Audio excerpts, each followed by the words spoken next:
The Louie T Network is powered by MusicHead University. MusicHeads, classes in session. Turn me up. Enroll on YouTube now. Link is in the description. Who else could it be but me, your man, Louie T? Welcome to the Command Post Live. You know what it is. Post up. Take command. I, of course, am your Commander-in-Chief, Louie T. Thank you for joining me. So, this schedule release was everything that I thought it would be and then some. And as I said last night on the Commanders King stream, it was further proof and the confirmation I was looking for that what we experienced last year was not a mirage. Not that I didn't already know that. Not that I wasn't already confident in this team's abilities moving forward. Not that I didn't already believe in Jaden Daniels and what he has meant to this franchise in just one short year and what he could potentially be moving forward and what he will be moving forward. But it was further confirmation that it's not just us. We aren't the only ones that see it. Everybody else around the league, including the league itself, sees it too. And watching that schedule come out, seeing all the primetime games, all the standalone games pile up, it was a thing of beauty. You know, I told you guys so many times before that schedule came out, I had been talking about it for months, at least 2 months. I said, hey, when this schedule comes out, you're going to see that this isn't your old Commanders, your old football team, your old Redskins. This isn't that. For some of you, it is a return to the glory years, potentially. For the rest of us, this is unlike anything we've ever seen. Unlike the last time the Commanders were Super Bowl contenders with the 6th highest odds to win the Super Bowl or greater, it was the 2000 season, going into the 2000 season after the 99 campaign when they won the division and won a playoff game against Detroit and lost in the divisional round by 1 to the Tampa Bay Buccaneers. And coincidentally enough, it also coincides with Daniel Snyder taking over the team.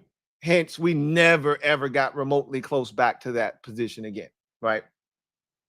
So this is uncharted territory for us in a respect. But make no mistake about it. For as much PTSD as some of us have, and I'm guilty, I still have some traces and some remnants of PTSD. My PTSD stems from one more hurdle that we have to overcome, one more obstacle that stands in my way of being able to let go of the past completely and just move forward without a care in the world and just move full bore into the future without having that rear view mirror and looking into it just to make sure we're safe, right? There's one more obstacle that we have to clear. And that obstacle for me, and I can't speak for any of you out there. The one obstacle for me is, how does this team handle success? Because we have yet to see a team, and again, this is unlike any success that we've seen over the last 20 years. We haven't seen anything even remotely close to this. And I'll go out here and I'll say it. We've never had a quarterback like this in this franchise's entire history, unless you want to, again, go all the way back to Sammy Ball, right? I mean, you know, Joe Theismann was awesome.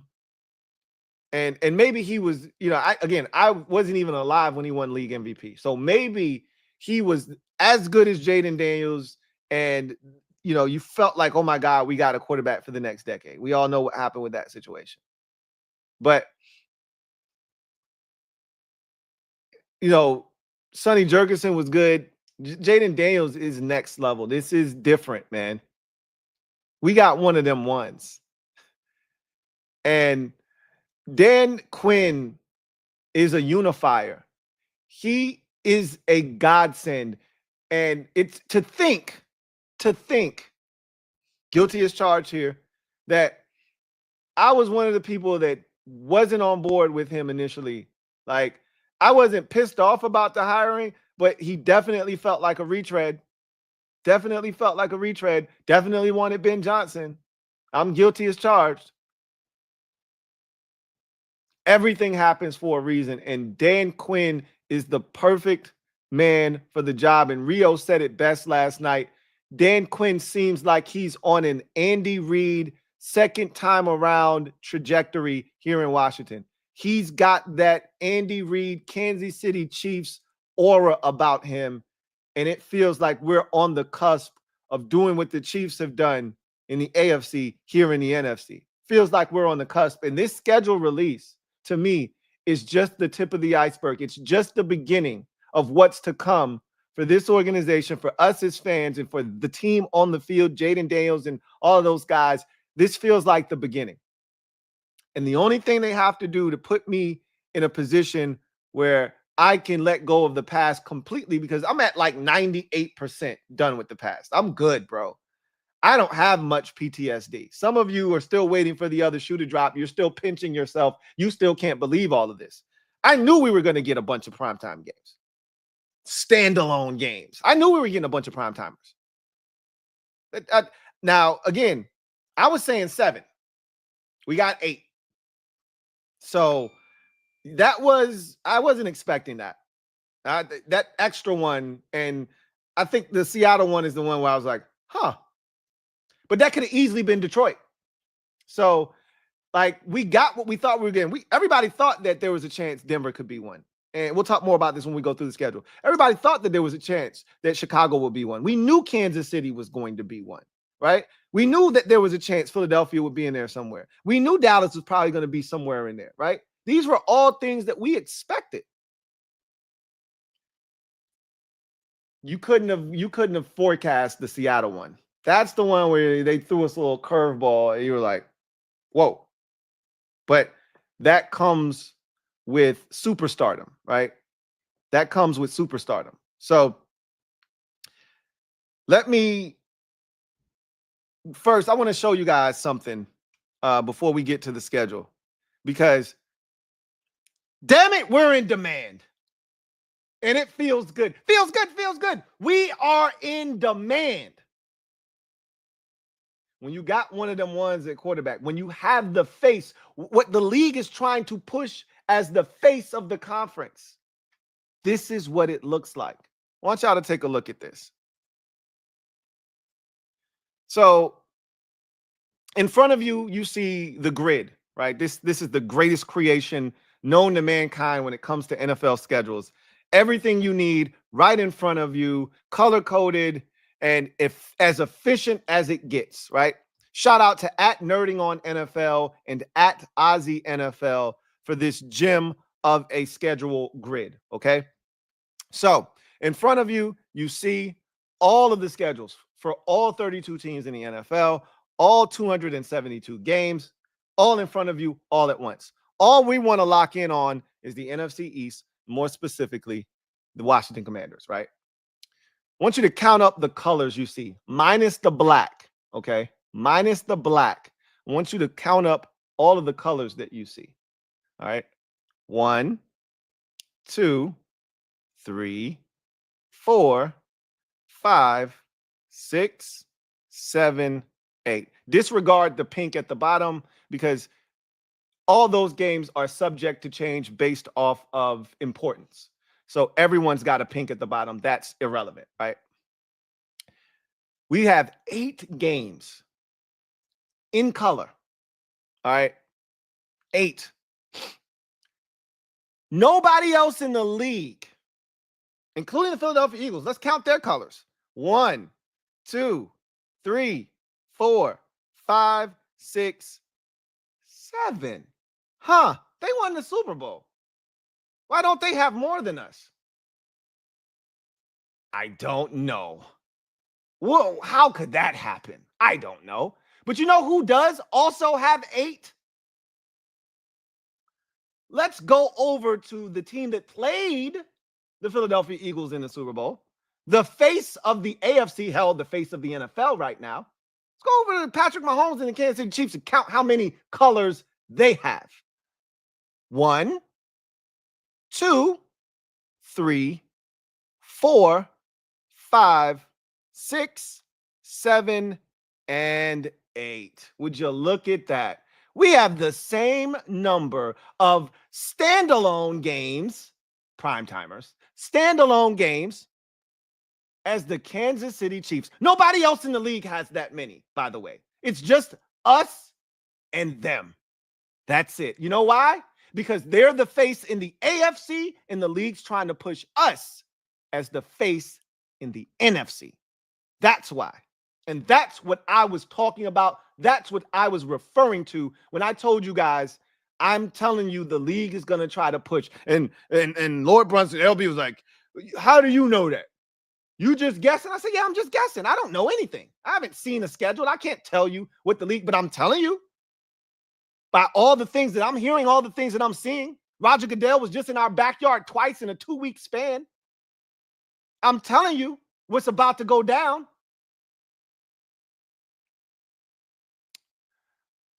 Let's see. Y'all said Dallas has 8. Let's see. 1, 2, 3, 4, 5, 6, 7. Dallas does have 8. My bad. Dallas does have 8. They have 8 because they're Dallas.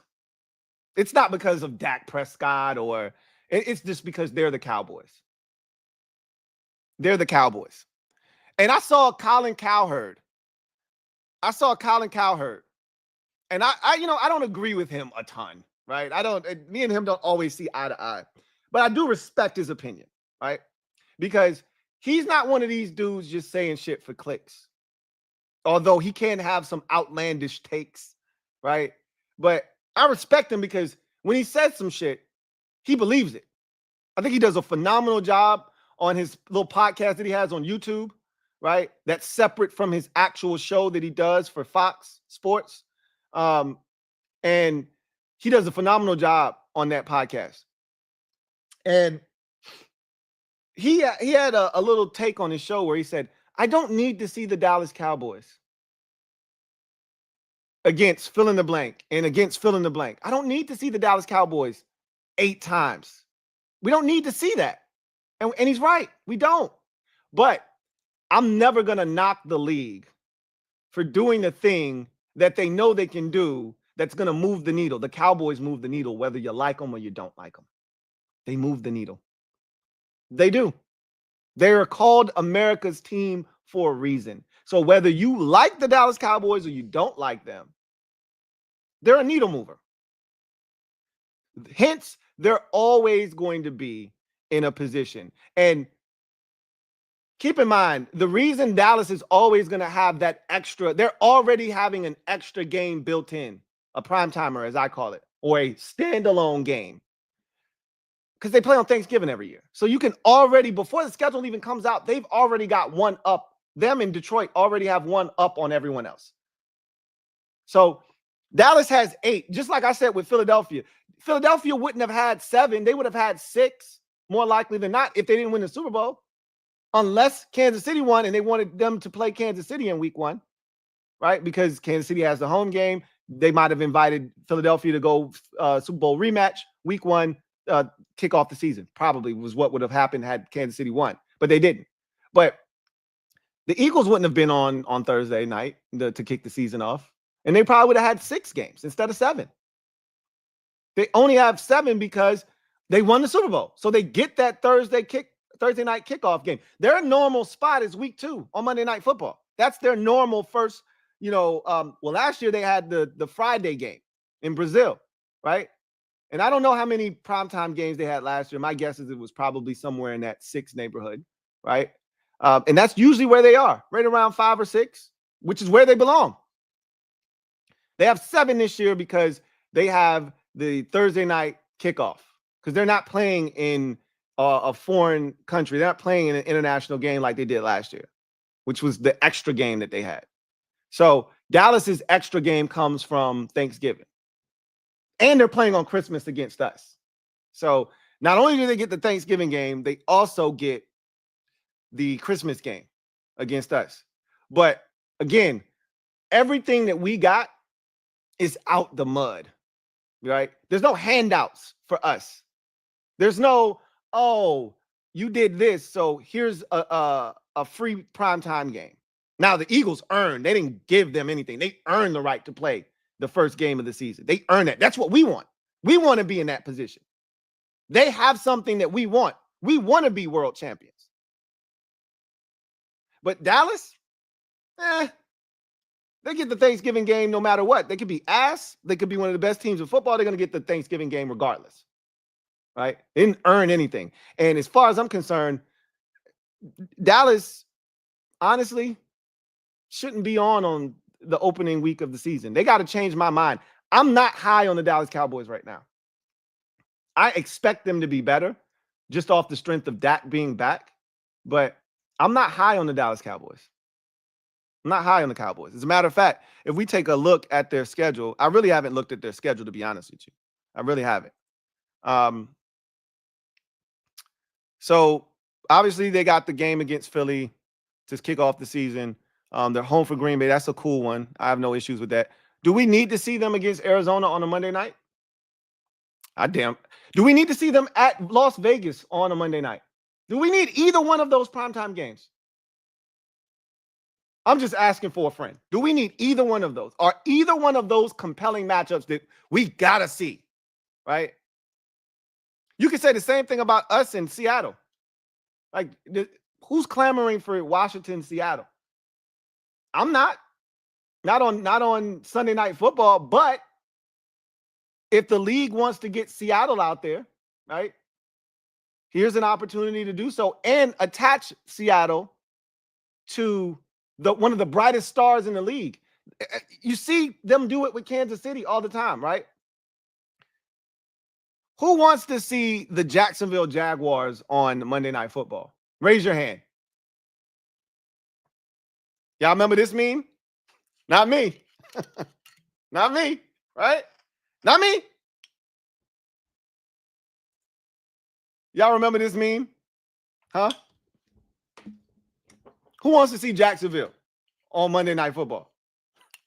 Not me. Not me. I damn sure don't. But when you attach them to a superstar like Patrick Mahomes, it's palatable. You can deal with it. Same thing with Seattle. Nobody wants to see Sam Darnold on Sunday Night Football. But when you attach him to Jaden Daniels, it's all right. You heard me? It's all right. Holla back, right? Nobody wants to see Dak Prescott. Nobody wants to see Kyler Murray. Nobody wants to see Geno Smith. Nobody wants to see Dak Prescott again. There's nothing about those two games in particular where you go, hey, I got to watch that. But it's Dallas. Some bullshit-ass primetime games. Now, all the rest of them, I could vouch. Love to see them on Thanksgiving against Kansas City. Can't wait to watch them against Detroit. Minnesota is cool. They were a really good team last year. And I want to see J.J. McCarthy. And then us, obviously. So these two in the middle by the bye week, those are what we call especially for Dallas. Those are just for Dallas because of the cash cow and the needle mover that they are. Can't knock the hustle. The NFL is big business, and they're the best in the game because they understand what their product is and how they can sell it. So I just wanted to share that with y'all. Let's see how many Green Bay got a lot of colors here. Let me count some more colors in here because the NFC East and the NFC North have a ton of color. Let's see. Let's count some more colors. 1, 2, 3, 4, 5, 6 for Green Bay. Detroit has 1, 2, 3, 4, 5, 6, 7. Yeah, they got a lot. Chicago, 1, 2, 3, 4, 5. 5 for Chicago. And Minnesota has 1, 2, 3, 4, 5, 6, 7. So a lot of color in that division, man. If you thought our division had a ton of color, so does the NFC North. Nobody else comes close after those two divisions. And then, of course, the Chiefs are ridiculous, but that's because they got the face of the league on their team, Patrick Mahomes. It's no different than Brady in his heyday and Peyton Manning in his heyday. When you got one of those dudes who is must-see TV every time they lace it up. They're going to be on TV a ton, right? So we got one of those ones now. And our 8 is legit. Unlike Dallas, who's coming off of an ass season, right? We don't know what the expectations are for the Cowboys. Our 8 is legit because we got one of them ones. Dallas 8 is because they're Dallas, right? It's levels to this shit. I digress, though. Let's get to the schedule.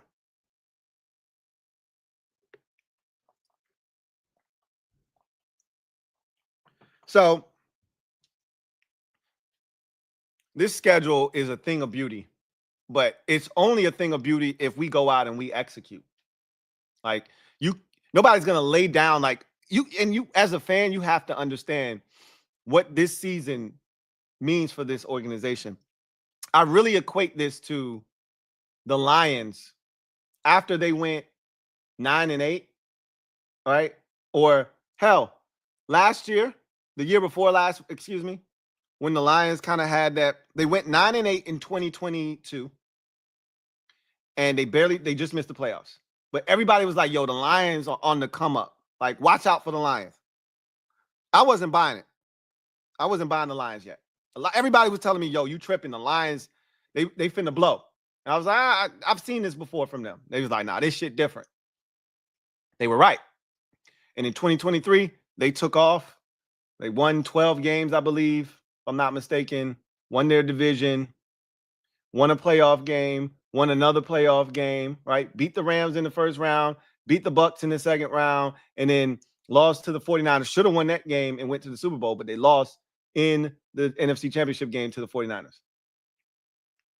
And then the question was, well, was that a fluke? Can they do it again? And everybody assumed Ben Johnson was going to get a job, leave, et cetera, and he didn't. He stayed for another year to run it back. And what did they do? They went out and they had the best record in the entire conference and the #1 seed. This feels like that. Like we're knocking on the door. You know, the league wants us to answer, right? The league is like, hey, we out here. We got 8 standalone games for you. We got 8 primetimers for you, bro. We out here. Y'all about that life or what? Open up. We're going to find out this season. Can we do what the Lions did last year and answer the bell? Now, this schedule is way tougher than the Lions schedule from last year. Okay? This is not an AFC South schedule like the Lions had last year where you get to beat up on Jacksonville and you get to beat up on Indianapolis and you get to beat up on the Tennessee Titans. This ain't that. We don't have one of them schedules.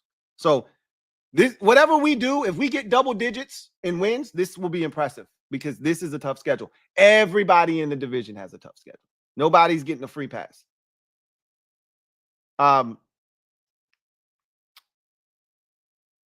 This also feels like Patrick Mahomes as a starter. His 3rd season, but his 2nd year as a starter. First year as a starter, straight to the AFC Championship, loses to Brady in overtime.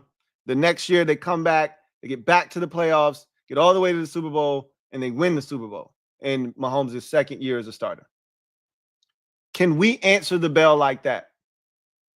Only one way to find out. But the opportunity is in front of us. And unlike those teams, right? The Lions had been building that roster for 5 years by the time we got to last year, right? They had already been building. They had been taking their lumps. Jared Goff had already been in that system for 3 years. They had already started the process. Dan Campbell had already been there since 2020. The Chiefs had already been winning AFC West championships with Alex Smith for the 2-3 years prior to him getting there. They already had established themselves. This ain't that. We jumped the gun. We showed up early, unannounced. However, there are a ton of parallels between Detroit and our situation. Detroit from last year and our situation. Got an offensive coordinator that we think is probably going to be gone after this season. More likely than not, if Jaden continues the success that he had a year ago, which none of us believe is, all of us believe he's going to do exactly that, continue that success, then the likelihood is Cliff Kingsbury will be gone. He will get a job next year, more likely than not. Same thing with Ben Johnson, right? There was a chance that Cliff could have left this year, just like Ben Johnson could have left after the 2023 season. He decided to stay. Just to run it back again and see what we can do. There's a lot of parallels, but we got to go out and take care of business. So let's look at this schedule. I'll run through it quickly once, and then we'll really dive into the schedule. So week 1, home for the Giants. Week 2, Thursday night football at the Green Bay Packers. Week 3, home for the Raiders, 1 o'clock kick. Week 4, Atlanta Falcons on the road, 1 o'clock kick. We do not have another 1 o'clock kick for 10 weeks. For over 2 months, we do not see the 1 o'clock time slot in the NFL. That's saying something. That is saying a ton. 4:25 kick against the Chargers in week 5 on the road. I think we have enough traction right now to where we could turn that into a home game, a pseudo home game. I like our chances to do that. Come home for week 6, Bears, Monday Night Football. That's a big one. Rematch of the number 1 and number 2 overall pick from a season ago. Obviously, the Washington walk-off, a.k.a. Bear Trap, a.k.a. Noah's Ark, which will forever be one of the best plays in franchise history. Obviously, there are more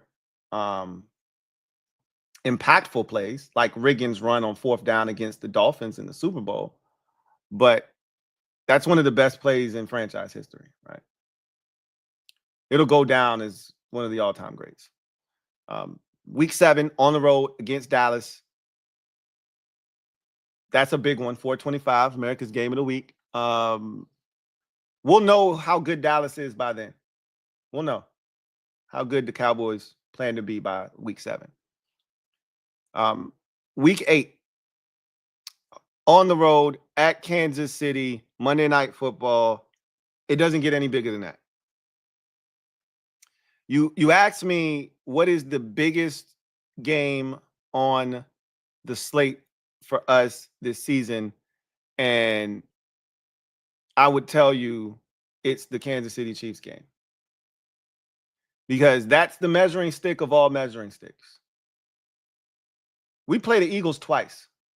We have no idea if the final game of the season against Philadelphia is going to mean anything for either one of those two teams. I actually think the league sort of messed that up right now. In their mind, they're thinking, what if we can get a Minnesota-Detroit situation? We'll get to that a little bit later on, but that Chiefs game, it's going to, if again, and the key is going to be, can those two teams get to that game? And I'm really just talking about us, because Kansas City's going to take care of business. At least we think. They got a brutal schedule, but Kansas City's got a brutal schedule every year, it feels like. So the question won't be, can Kansas City take care of business? It's really, can we take care of business, and can we be where we need to be to make that game as juicy and as exciting as it's supposed to be? It's really up to us, because the Chiefs, they're going to do their part. They're going to get to that game at 7-0, 6-1, no worse than 5-2. The Chiefs are going to get to that game.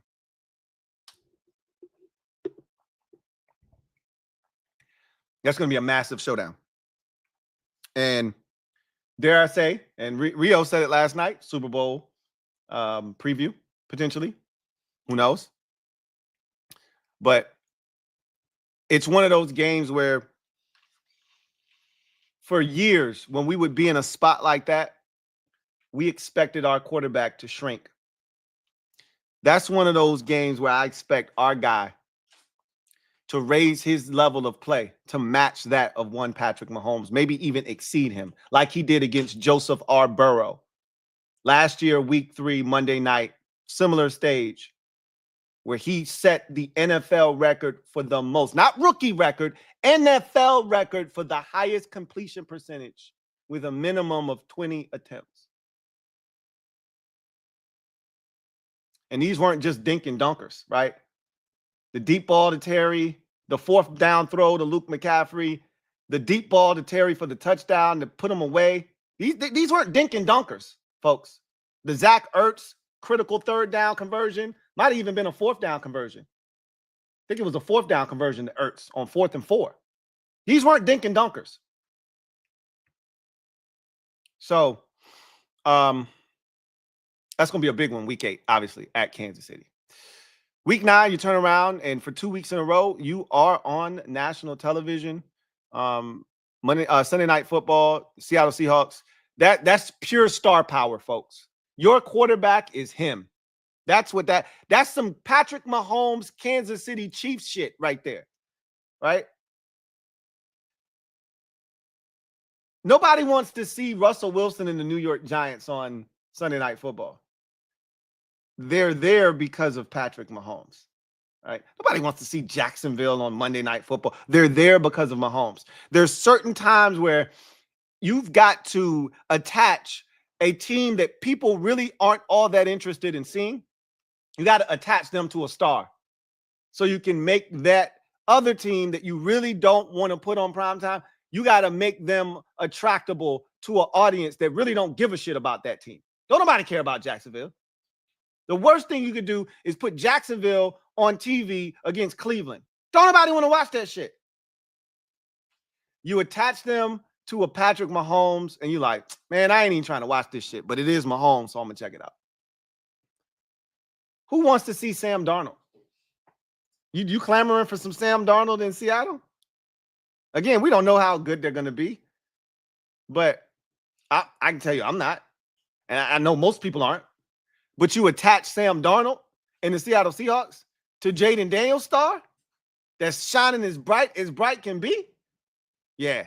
All right, we'll watch. Don't worry about it. We'll check it out. That one's at home.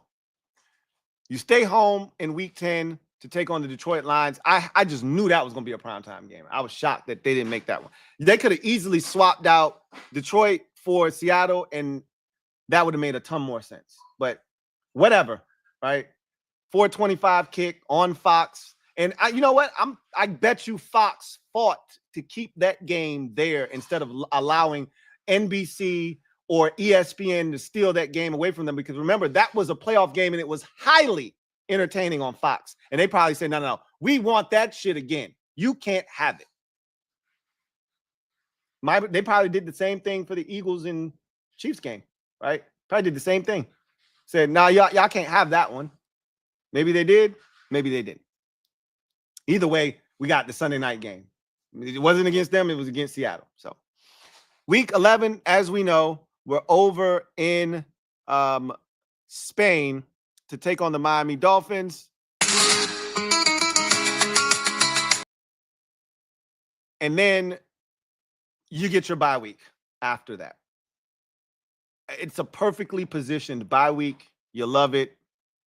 You come off the bye and you get the Denver Broncos on Sunday Night Football. Big spot, 2 young quarterbacks, 2 second-year quarterbacks. Almost every second-year quarterback that we play, we thought there was a chance that was prominent a season ago. We thought there was a chance we could play them on primetime, right? We thought it was a chance we could get Bo Nix on primetime. We thought it was a chance we could get Michael Penix on primetime. We thought it was a chance we could get Caleb Williams on primetime. J.J. McCarthy was the only one where you looked at it and he's like, nah, probably not. Yeah, nah. Got Bo Nix on primetime on Sunday Night Football at the crib. And this is another thing that's fascinating about these games is almost all of them are at home, right? Sans for the Thursday nighter in week 2 against Green Bay and the Monday nighter against Kansas City in week 8. Almost all of these games, these standalone games, these primetime games, they're at home, right? Week 14, Vikings. The first time the Commanders hit the 1 o'clock hour in over 10 weeks. Unbelievable. I've never seen anything like it. From this team, I can't speak for what other teams do. have yet to see something. These eyes have yet to see something that looks like this for my favorite team, where they say 1 o'clock's not good enough for you for 2 months, 2.5 months to be precise. 1 o'clock's not good enough for you.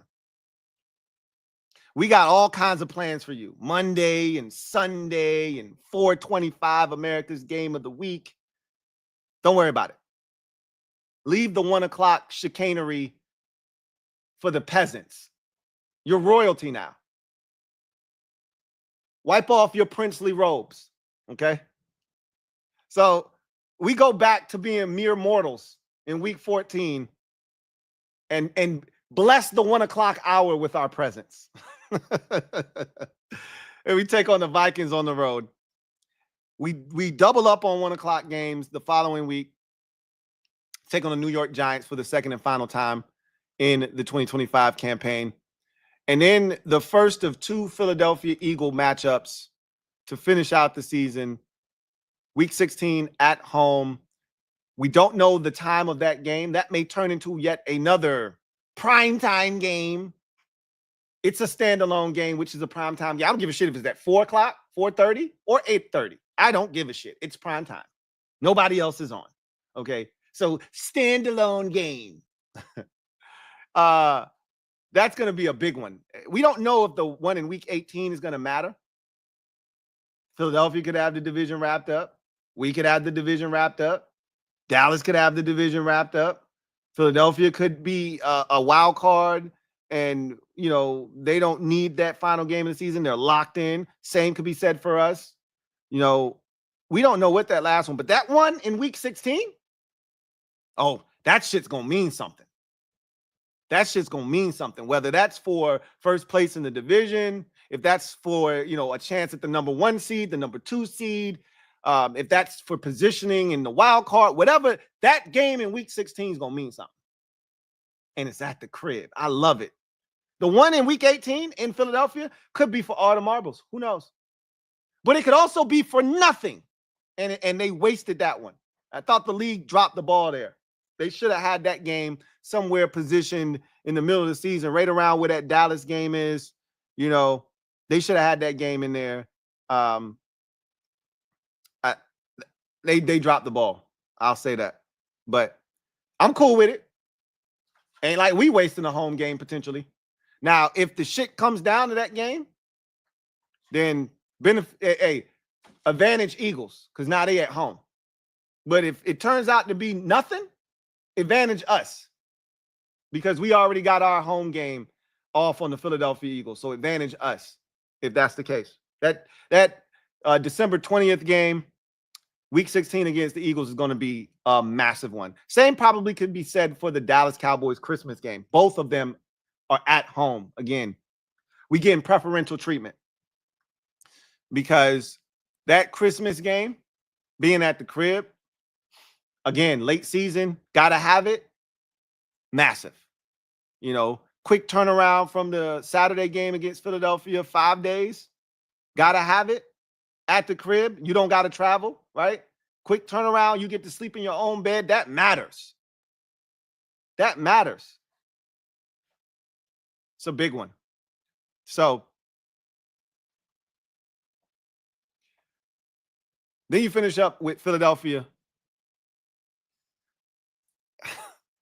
Then you finish up with Philadelphia in week 18, and I just talked about that game, the significance of it potentially. It could be massive or it could mean nothing. So either they did us a huge favor by putting that Philadelphia game, the second one, at home for the Eagles in week 18, or they did us a massive disservice. Either way, I'm cool with it. I'm cool with it. At some point, if we want to dethrone the Eagles, we got to go win at the link. You know what I mean? Like, they're really good at home. Really, really good at home. But if you want to beat the Eagles, and to beat a man, you got to beat the man, and we got to go to their house and do it. Because we may have to do that in the postseason. And since Jalen Hurts is taking over, they don't lose at home in the postseason. Somebody got to do it. As a wise man once said, somebody got to do it. Why not us? So now I want to go to what I perceive to be the toughest stretch of this schedule. Because for me, I think this schedule is it's well balanced, right? It's not overly oversaturated. Like the Giants' schedule is heavily concentrated at the very beginning with tough games. Like shit, you can't water that down a little bit. Like that's the equivalent of a bottle of Fabuloso. Most people don't realize that when you buy that bottle of Fabuloso, that's concentrated. You're really supposed to dilute that with water. None of us do. You know, you cleaning your toilet, you just pour the Fabuloso in there. You don't say, well, let me see, and let me cut this with a quarter of water. Nobody does that shit. Just pour that damn Fabuloso in there, clean that shit, right? Our schedule already comes pre-diluted. Like it's not overly concentrated, except for one spot in the schedule. This one stretch from weeks 7 to 10, huge, right? And I mean, if you want to look at it from a divisional standpoint, obviously the final 4 weeks are huge. But again, as I just mentioned to you, you know, who knows what the Giants are going to be by the time we get to week 15. All of our guests, no, I don't want to speak for you.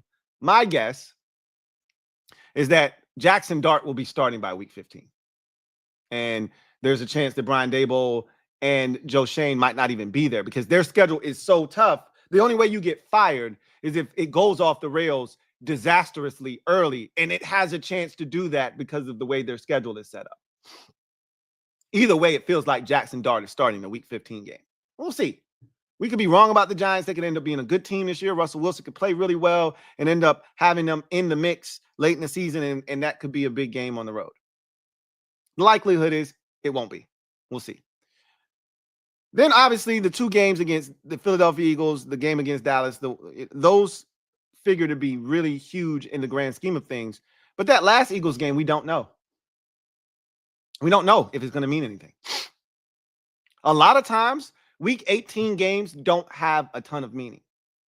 Our game against Dallas, we wanted to win that game for momentum purposes. We did not want to lose to a downtrodden Dallas Cowboys team starting Trey Lance going into the playoffs, right? We didn't need the game for seeding purposes. Now we didn't know, but the Chicago Bears went on to beat the Green Bay Packers.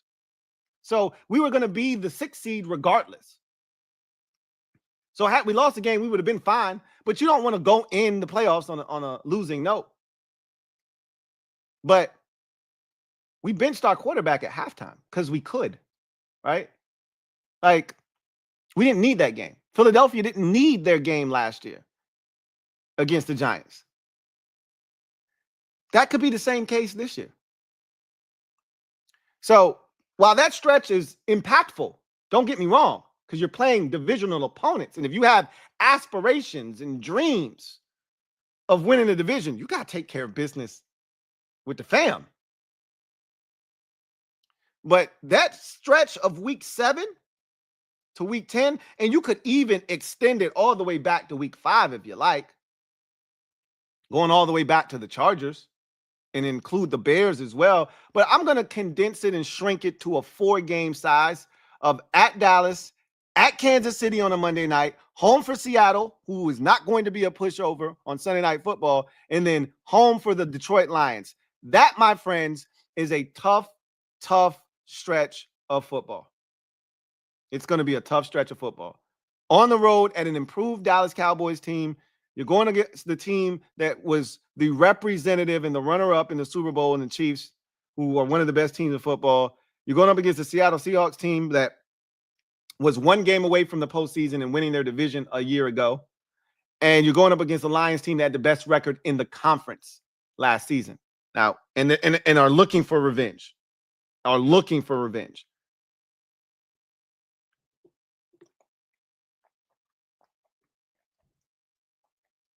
So, looking at this schedule, to me, that's the stretch. What I also want to do is I want to take a look at something really fast.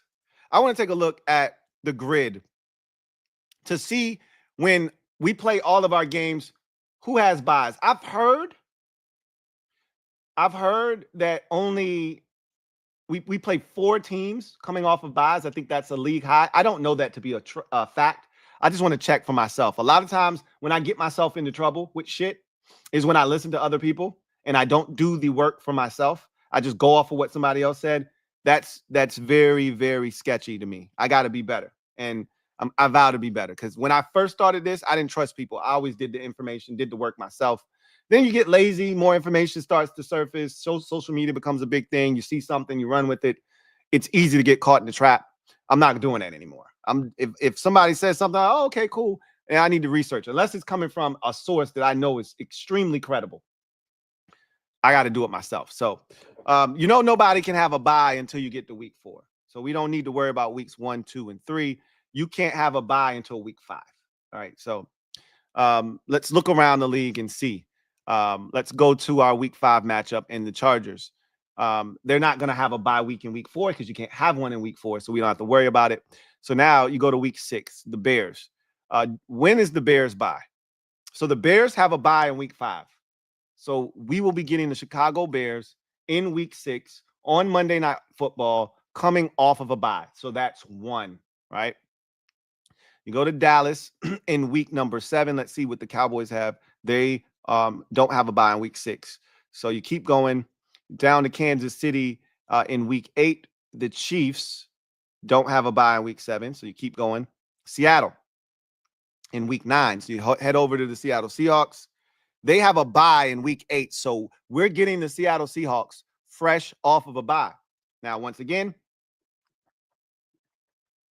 what lessens that blow is that you're at home, right? Same with Chicago. We're not traveling to the Bears. We're not traveling to Seattle. They're coming to us for a primetime game. So you feel good about that. But they have 2 weeks to prepare for us. It's okay. We got the great equalizer in Jaden Daniels, right?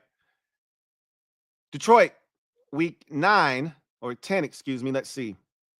They are not coming off of a bye, so we're good there. Miami has the same bye week as us, right? Week 12, so we don't have to worry about that. Denver, we heard that they were coming off of a bye in week 12. Let's see. Absolutely. Denver has a bye in week 12. They play us in week 13.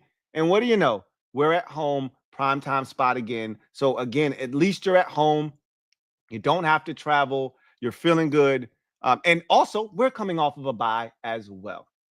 So that one kind of negates and cancels itself out. Minnesota in week 14. Let's see what the Vikings have. Okay, so they do not have a bye. And then week 15 would be the last time you would have to worry about someone coming off of a bye. Week 14 is the last week one can have a bye. We've got the Vegas Raiders. Let's see what the Raiders have. And they don't have a bye in week number 14. So we are not Raiders. We don't have the Raiders. Excuse me. The Giants, excuse me. And the Giants, let's see, they have a bye. So the Giants have the latest bye you can have, which is week 14. So we've got 4 teams. So that was accurate. 4 teams coming off of a bye. And unlike the other 3, we do have to travel for the Giants game in week 15. That is not a home game. That is the only time that we are playing an opponent coming off a bye where we aren't at home, is the Giants in week 15. So 4 times you have opponents coming off of byes this year. I heard somewhere that that's the most in the league. I don't know that to be a fact. I'd have to go through each and everyone's schedule to figure that out. I'm not doing that because I don't care enough. But that's a lot. 4 teams coming off of a bye is a lot. I do know that. So something else that we got to deal with, but that's par for the course. Like, I'm not tripping about that. Neither should you, right? So back to the schedule.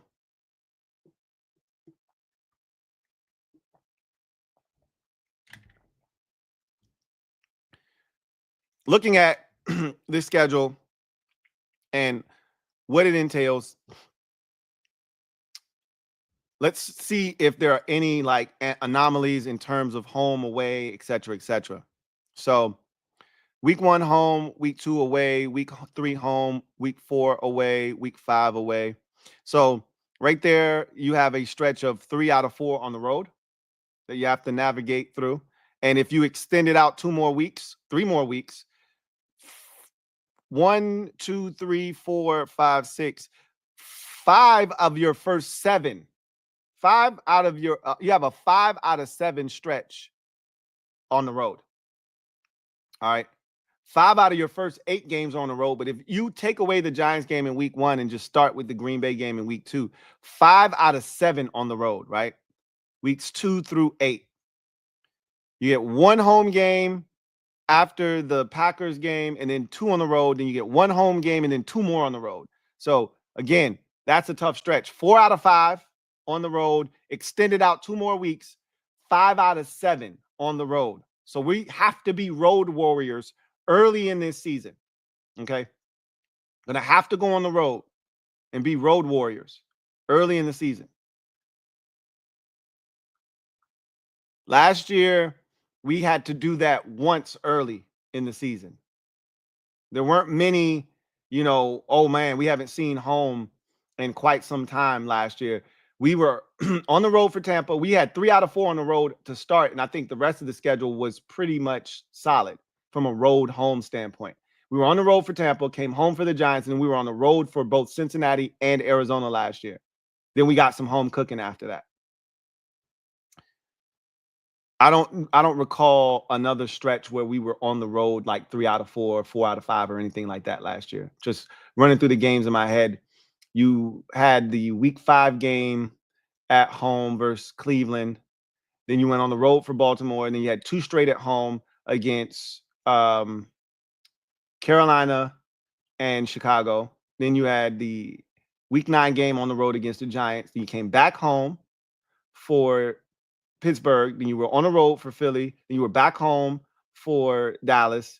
And then you were home for Tennessee. Hit the bye week, came off the bye, went on the road to New Orleans, came back home for Philly. You were home again for Atlanta, and then you were on the road to finish up at Dallas. So we didn't have many stretches where we were on the road just at the beginning. That was it. That is not the case this year. Okay. That is not the case this year.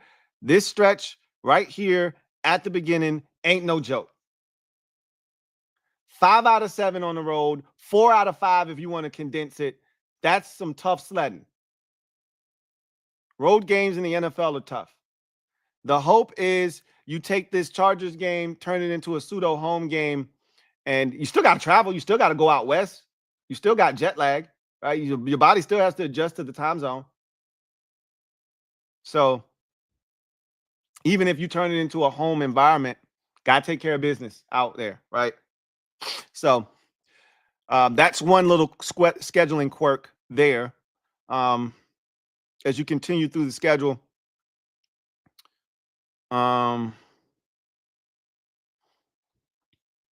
excuse me. We all know about the 4 straight divisional games to wrap up the season. That's a scheduling quirk, obviously. It's not ideal, but we're not running from any of it. We're not running from nothing. We ain't running from nothing.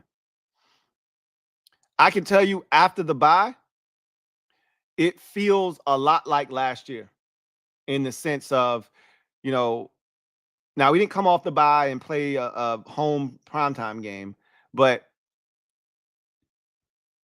we were set up to have a run because of the late bye last year, to rejuvenate and be refreshed down the stretch. We had the Sunday nighter against the Falcons. And this bye at week 12 is awesome because you get the Sunday nighter, you get the 1 o'clocks, the 2 1 o'clocks in a row. Then you get a Saturday. And yes, week 17 sucks because it's a quick turnaround and it's Christmas. But then you get this pseudo bye heading into that week 18 game. And if that is for something, at least you will be well rested. You're going to have a 10-day layoff before taking on the Eagle. Now, that game could be Saturday or Sunday, depending on you know, what's at stake, how the league wants to play it. But whatever they decide to do, we're going to have an extended rest if you can take care of Dallas. And even that's pretty cool because the traditional Sunday to Thursday is 4 days. We get 5 because we play on a Saturday. You get 5 days between that game. So you get to have at least some semblance of normalcy. It's not going to be your traditional 7 days between games, but it's closer to that than a normal, you know, Sunday to Thursday.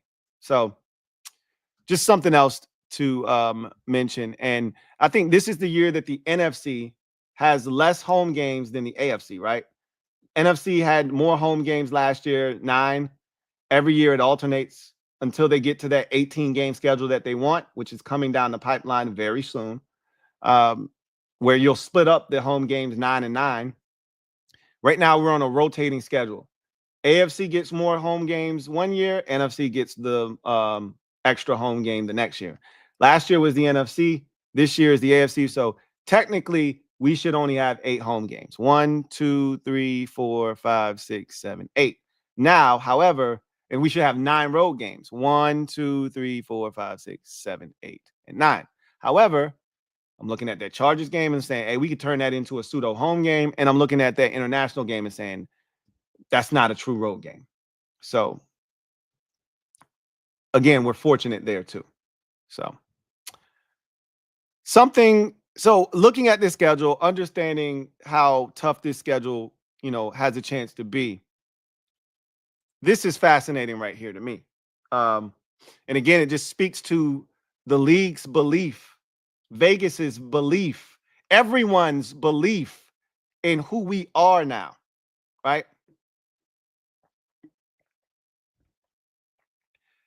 17 games in the regular season for the Commanders. We are favored in all but 5 of them. That's right. 12 games we are. Right now, and again, obviously, it's way too early for these numbers to even matter. We have no idea what the Giants are going to be this year. We have no idea what the Chargers will be by the time we get to week 5. We have no idea what Dallas will be, right? But this is amazing, right? This is amazing that we are favored in 12 games. I remember, and this is a very short time ago, I remember a time where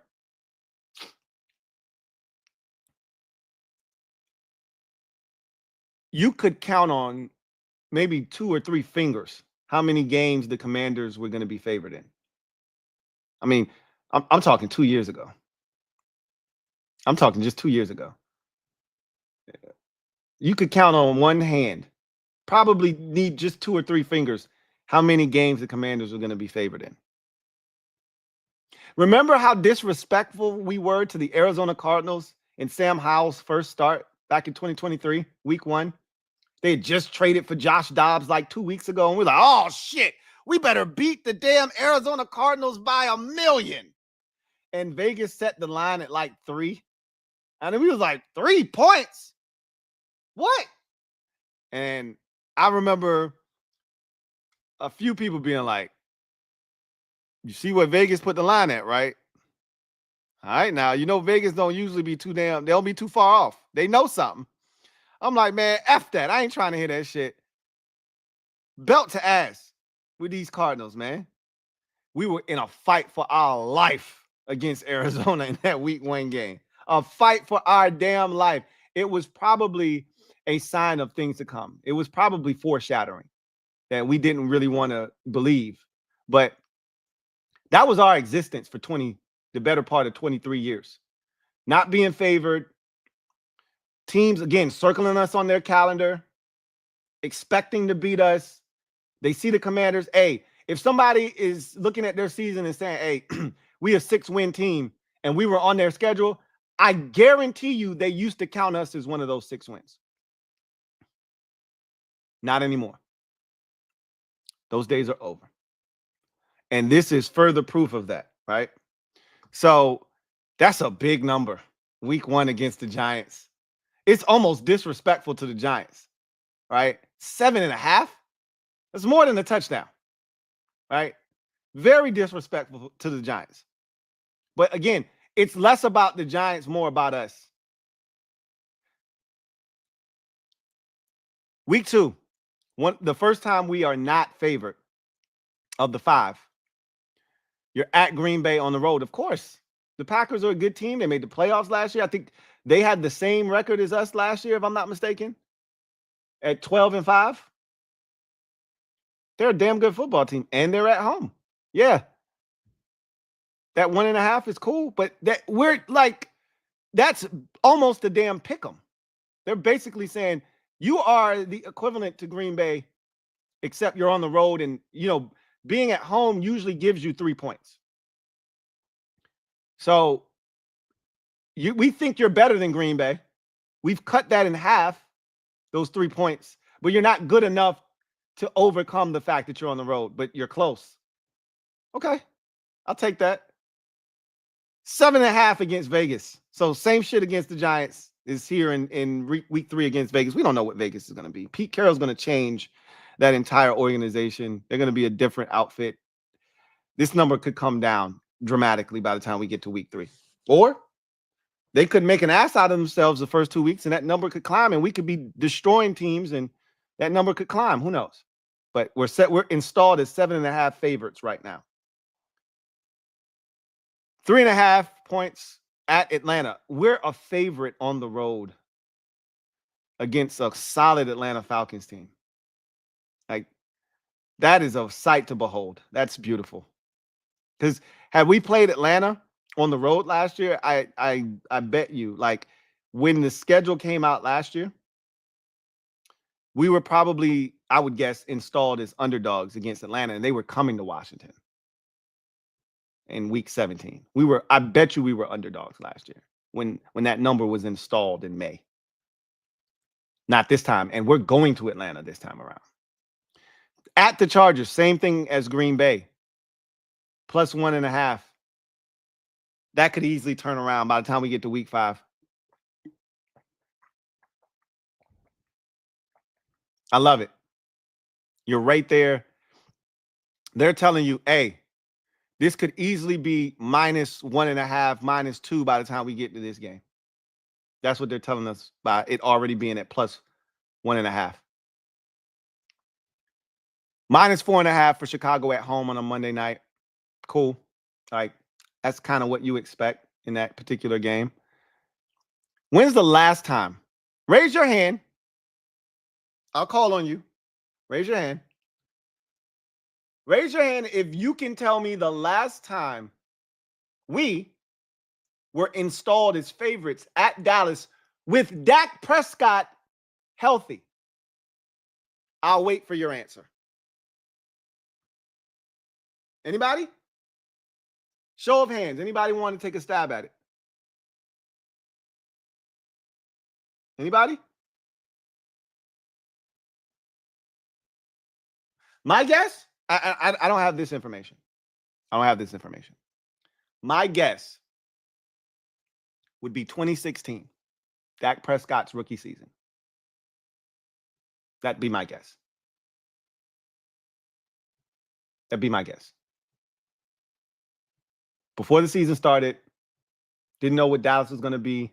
They were a bad team in 2015. That's what got them Ezekiel Elliott and Dak Prescott. We were coming off of a playoff division winning season with Kirk Cousins in 2015. My guess is the last time we were installed as a favorite in May, when the odds for these games come out before the season starts, was back in 2016 in Dak Prescott's rookie season.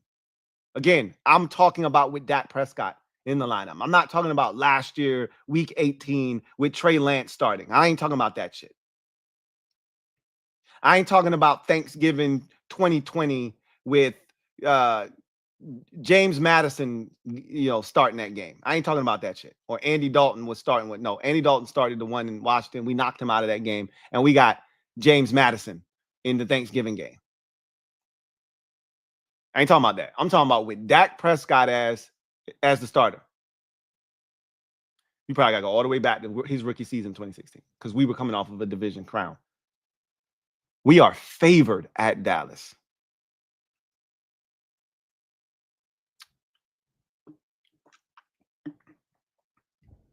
Damn, that shit looks beautiful.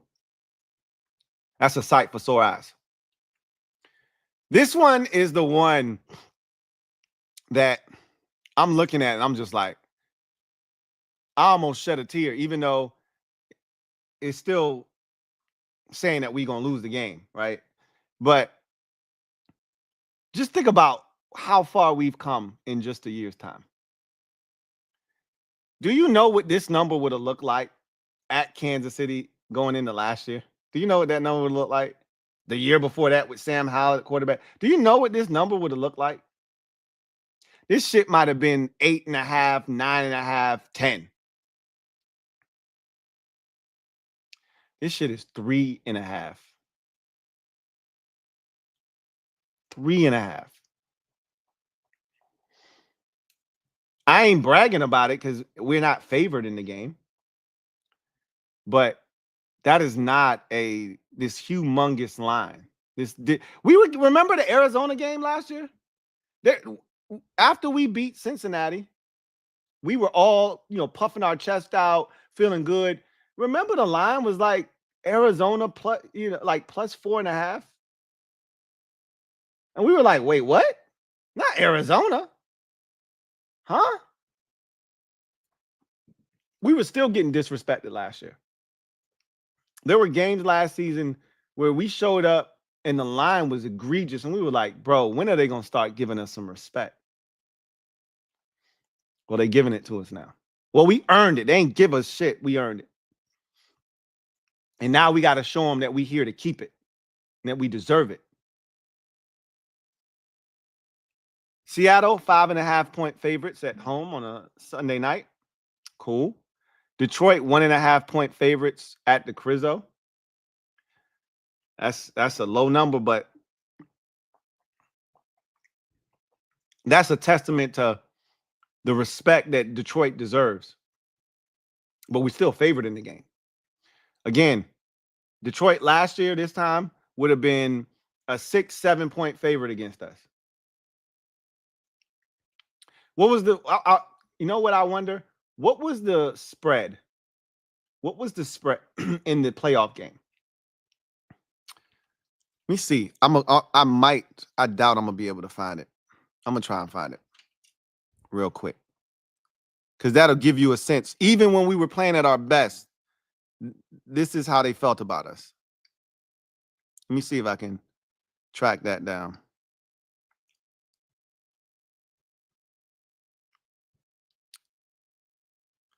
I don't know if I'm going to be able to. Let's see. Commanders versus Lions. 24.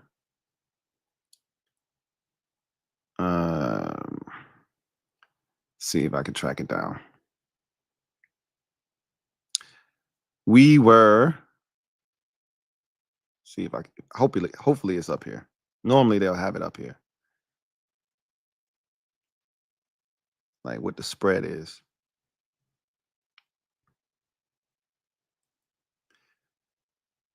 Yeah. The Lions were 8.5-point favorites going into the playoff game last year. We were 8.5-point dogs. 8.5. Super disrespectful to us. So that was what, 4 months ago? I mean, look how far we've come in that short period of time. 4 months ago, they were 8.5-point favorites. Now, granted, they were at home, and they had a ridiculous record, and they earned all of that. But now we're at home, and we're the favorite, right? In Madrid against the Dolphins, we're 4.5-point favorites. Love to see that. Home for Denver, 2.5-point favorites. That feels like a little bit of a low number, but I think that might be a testament to Denver's defense, to be honest with you. They play exceptional defense out there, and I think they expect Denver to be able to slow our offense down enough to make it not such a high-scoring game. We'll see. That number feels a little low. I would like that number to be somewhere in that 4.5 range, but okay, 2.5 is cool. At Minnesota, 1.5. And I think that has a lot to do with JJ McCarthy. If they had more stability at the quarterback position, we might be underdogs in that game, but we're favored. Giants 4.5. Isn't that crazy that the first Giants game, the spread is 7.5. The Giants game late in the season is 4.5.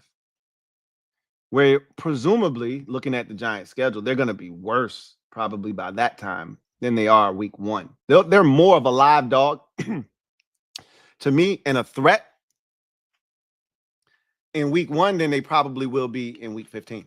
Now, again, I could be wrong about that.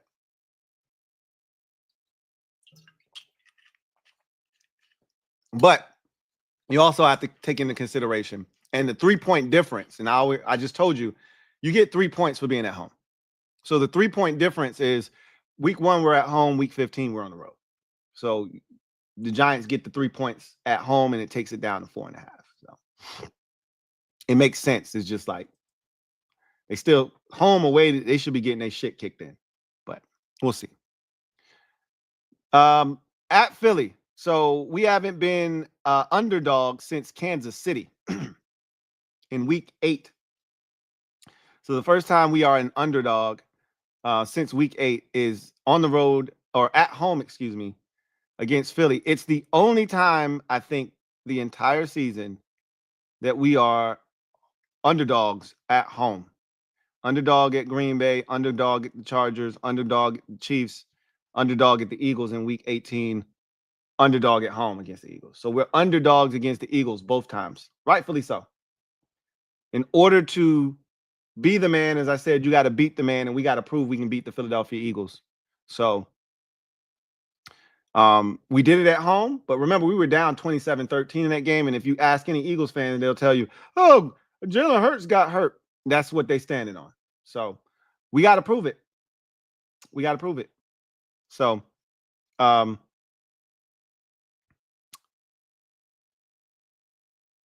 home dog. The only time right now that we're a home dog is against Philadelphia in week 16 on Saturday. Week 17 against Dallas, Christmas Day, 5.5-point favorites. Makes sense. You're at home in this one. You were a 2.5-point favorite on the road at Dallas.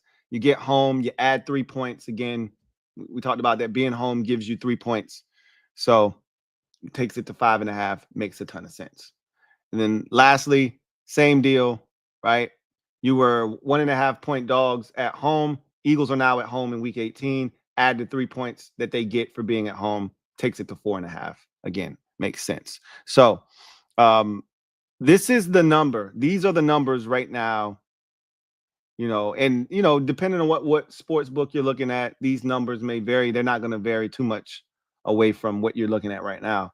The bottom line is we are favored in 12 of the 17 games this season as of right now, May the 15th. This is unbelievable. All right. This is unbelievable.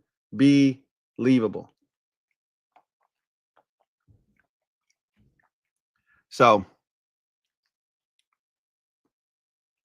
man, have times changed? Have times changed or what? So, that is the schedule in a nutshell. Like, the schedule it's tough, but it's fair. It's firm, but it's fair, as a wise man used to say. It's firm, but it's fair. I got nothing but respect for the teams that we play on our schedule. This is not, again, one of those seasons where you're like, yo, hey, there's no Carolina on our schedule this year. There's no Tennessee on the schedule this year. You could argue that right now, the worst team on the schedule is the Giants. That is evident by the line against the Giants. Now, the Raiders are right there at 7.5-point underdogs when they come to Washington. But I don't think the Raiders are going to be as bad as they think.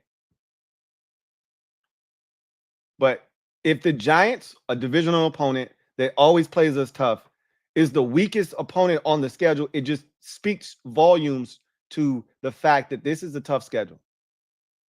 Again, there are no New Orleans on this schedule. There are no Tennessees on this schedule. There are no Carolinas where you go into the game thinking, hey, we need to hang like 40 on these boys. There ain't none of those on the schedule.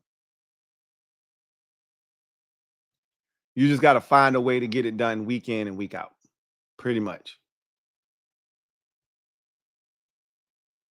So,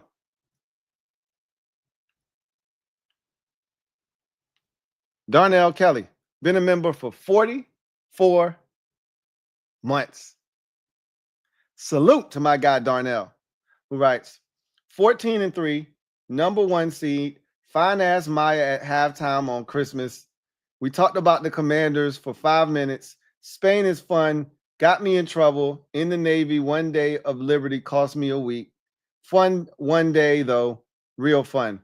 I saw the picture, bro. You was cheesing a little too hard, man. You was cheesing a little too hard. Just a little too hard. But it was all good. You had the fam there with you. You probably would have been cheesing even more if your wife wasn't just standing about, you know, a foot from you.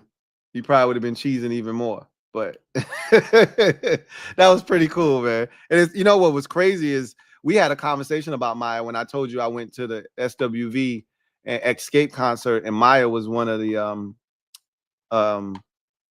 acts, opening acts. So and you had told me your fondness for Maya, and then boom, you run into it. That was pretty dope. It's pretty dope. Willis Lee, thank you for the super chat. Greatly appreciate you. Thank you for the super chat, my guy Willis. What you talking about, Willis? Right.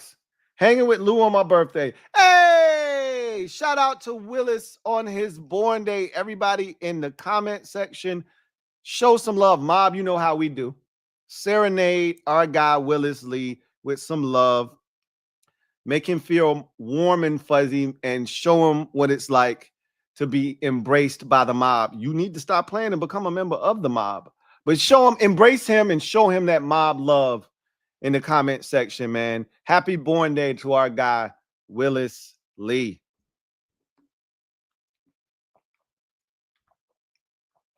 Carter B82. Thank you for the super chat. Greatly appreciate you. Carter B82. Right? Your boy LB going out sad. He really acting salty.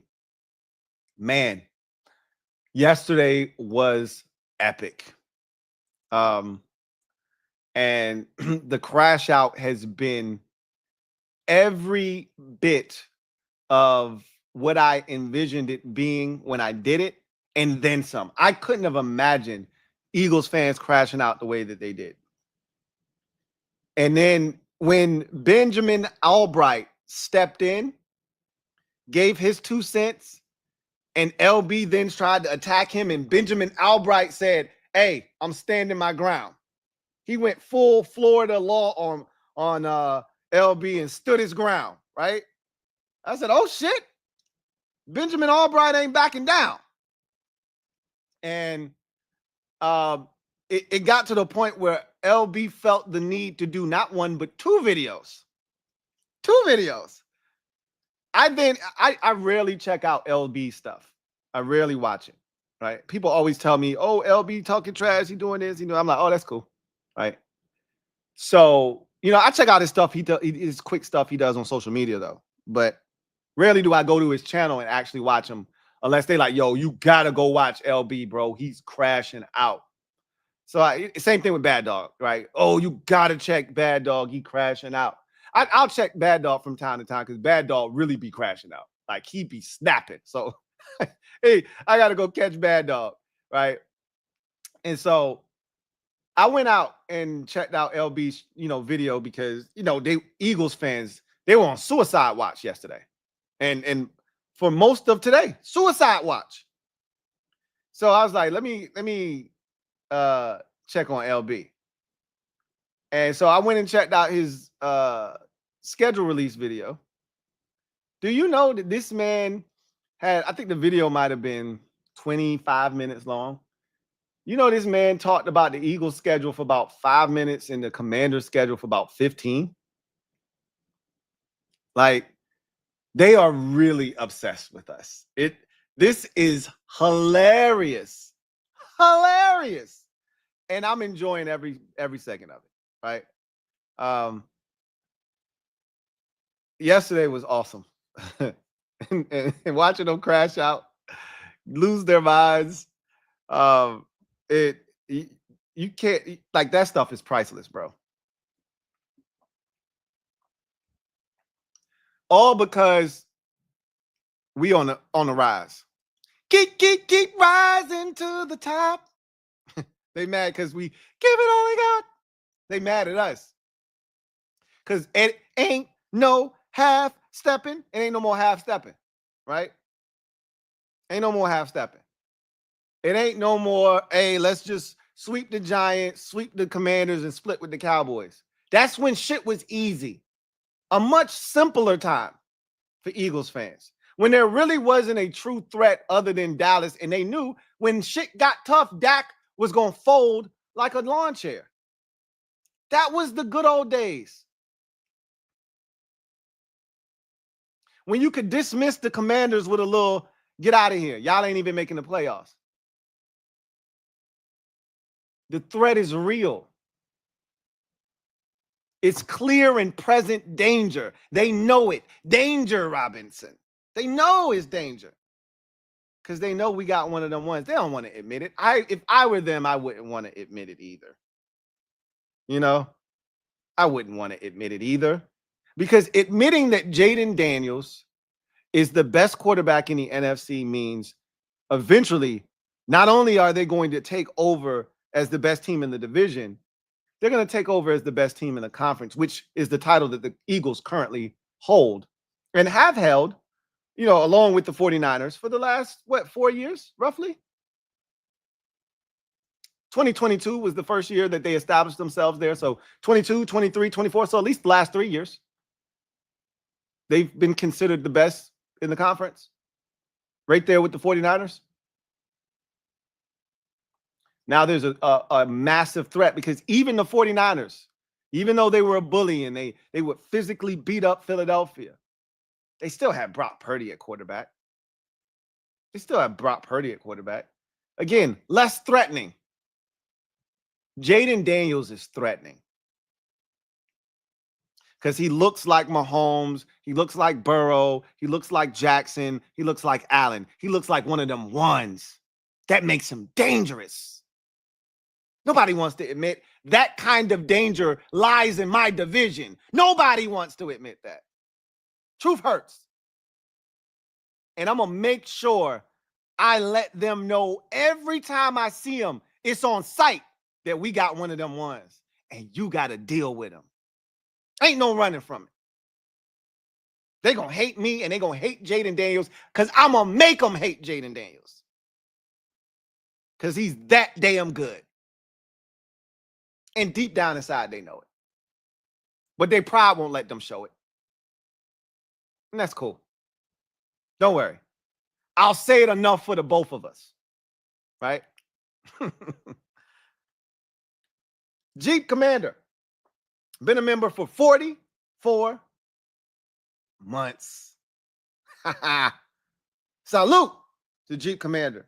Writes, Louie, did you see your boy Scooter predicting that the Cowboys are going 12-5 and going to sweep us this year? He done bumped his damn head. Again, this is the thing about Dallas. Last year, the one team that had success against us the most defensively was Dallas. So, as much as I would love to disregard Scooter Magruder, who is a friend of the Super Friends program, As much as I would love to disregard him, I get it. Because in his mind, if we got a healthy Dak Prescott, when's the last time the Commanders beat a healthy Dak Prescott? When we actually gave a damn. Obviously, we could point to the 2022 season finale when Sam Howell got his first start. They didn't give a shit about that game for real. I mean, I loved every second of it. You loved every second of it, but they didn't give a shit. They were going to the playoffs. The next week, they went to Tampa Bay and retired Tom Brady. They didn't give a shit about that game. We made that shit feel a lot more than what it was because we hate Dallas. We were glad we beat them, and we were hoping we were sending them to their demise in Tampa. That was not the case. When's the last time we beat Dak Prescott? You probably got to go all the way back to 2018. I could be missing one, right? I could be missing one. When's the last time we beat a healthy Dallas Cowboys team with Dak Prescott in the lineup? You got to go back to that 2018 home game with the sack by Kerrigan, the forced fumble recovery by Preston Smith in the end zone.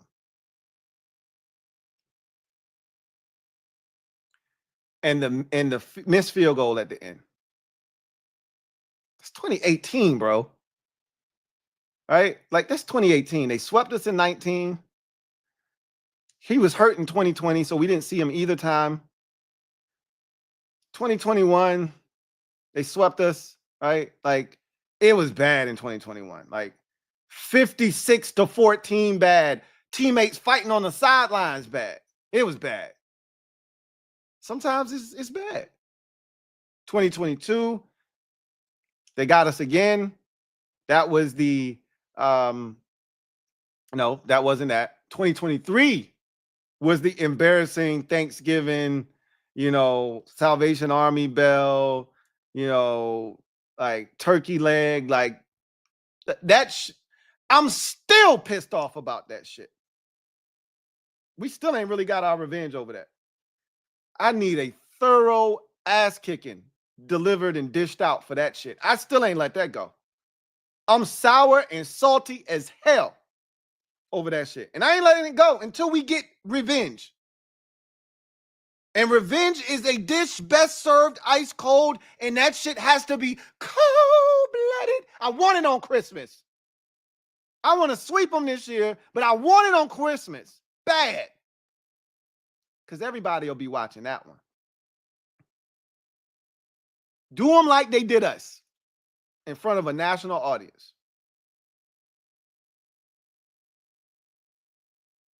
Again, we didn't play Dak last year. Not one time. So we haven't beaten Dak Prescott since 2018. So if I were him, I would be like, to hell with the Commanders. To hell with the Commanders. We're going to sweep them. Dak's record is impeccable against us. I get it. It makes sense. I don't love it, but I get it.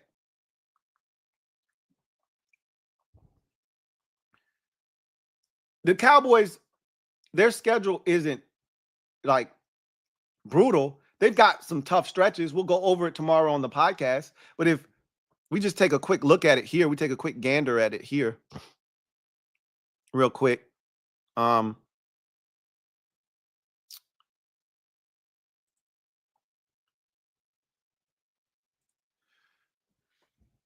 There's one stretch of this schedule where you go, it's pretty rough, right? But, I mean, at Philadelphia, tough, but not impossible to kick off the season on Thursday night. That's banner night. That's going to be tough. Home for the Giants, at Chicago, home for Green Bay, and that's a Sunday night game. Okay. Like, I could see them coming out of this stretch at 3-1. If they serious, if they about that life.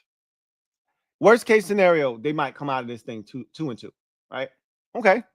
Well, then at the Jets, they should beat them. At the Panthers, they should beat them. So let's say worst case scenario. We want to go with the worst case scenario. They were 2-2 after the first 4 weeks. They come out of that stretch there and they win the next 2 and they get to 4-2 before they play us at home. I ain't picking them to beat us. But let's go with Scooter Magruder's prediction. that they go 12-5. So, and they sweep us. Okay. We'll come back and we'll go over this schedule again without them sweeping us. Because damn if they sweeping us. That shit ain't going down. But okay. So he says they're gonna beat us. So now they 5-2 at Denver. That's tough. I don't know if they're going to Mile High and winning or not. We'll see. That feels like one of those type of games where they could fold on the road against a tough defense. I can see them going in there, getting their shit kicked in, right? Home for Arizona. They owe Arizona. Arizona, it's on site every time with Arizona. Arizona always beat the brakes off of Dallas for some reason. Like Kyler Murray, remember that Monday night game? Kyler Murray kicked their ass in Dallas. Then they went to Dallas a couple of years ago. That was the game where Trayvon Diggs, I think he got hurt in that game. They got their ass whooped in as well. They have problems with Arizona. I can't explain it. So they hit their bye. Vegas on the road. They should be able to take care of them. Eagles for the second time at home. Dak has had tons of success against Philadelphia at home. He struggles against Philadelphia on the road, usually takes care of the Eagles at home. We'll see if that holds true or if the times have changed. Now, this is where shit gets tough right here. This Eagles game kicks off a stretch where I go, whoo! If Dallas ain't good by then, and this is why I can't believe they're going to be a 5-loss team, right? This stretch right here. Because ain't no way they coming out of this first 10 weeks before they bye. Ain't no way they coming out of that thing without 2 or 3 losses already. And there ain't no way they coming out of this last 5 weeks of the season without another 2 or 3 losses. All right. So Philly at home. We'll see how that goes. Home for Kansas City on Thanksgiving. That's an L. At Detroit. That's an L. Home for Minnesota. We'll see. That's a really good defense. We'll see what happens and what J.J. McCarthy is. Home for the Chargers. We'll see what the Chargers are, right? But they could easily lose that game. We trying to kick they shit in to the white meat show on Christmas. And then at the Giants to wrap up, which if they need it, they can go get it. All right. So this little 5-game stretch, Philly, KC, Detroit, Minnesota, 6 games, excuse me. Philly, KC, Detroit, Minnesota, Chargers, Washington. That's where their season is going to be made or it's going to be broken. They got to do work early because by the time they get there, if they don't have enough confidence to withstand that stretch, their season going to fall the hell apart right there. They're not going 12-5. Not with this back end of this schedule. And now again, if they on one of them seasons where they start 7-1, okay, maybe they go 12-5 because they're gonna struggle in that stretch. I believe. I believe they're gonna struggle, and they got a first-year head coach. I ain't buying what he's selling, to be honest. So yeah, we'll see. Sounds good. They damn sure ain't sweeping us. I don't see them going 12-5 though. John Perez, been a member for 15 months, who writes, Lou, good to see you as always. Always great to hear from you, JP, man. My guy writes, I smell 12-5 again. That's what it feels like. That's what it feels like. But I hate that 4-game stretch of NFC East teams. Take Seattle off Sunday night and replace them with the Vikings. Capitals just got eliminated. We knew the Caps were getting bounced after they lost. I knew they were in trouble when they lost game 3 and went down 2-1. I was like, uh-oh, that ain't good. Once they went down 3-1, the series was done. They weren't coming back. So figured that was coming. But that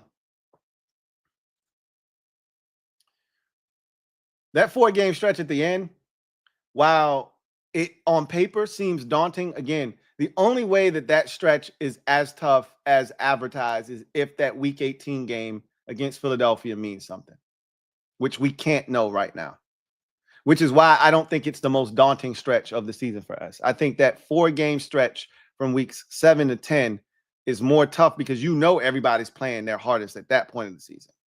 Everybody's got something to play for, weeks 7 through 10, right? It's a Dallas team on the road, a place where we've struggled against, a quarterback we've struggled against. It's Kansas City on the road in a high-profile matchup. You know, what more could you ask for? It's home on Sunday Night Football against Seattle. And then it's home against the Detroit Lions at 425 in America's Game of the Week. Team that had the best record in the conference last year. And they're looking for revenge. The last time the Lions were out for revenge against teams, they put up 40-something on the 49ers late in the season last year, and they devoured and I think ended the season for the Dallas Cowboys early last year when they put up damn near 50 on them.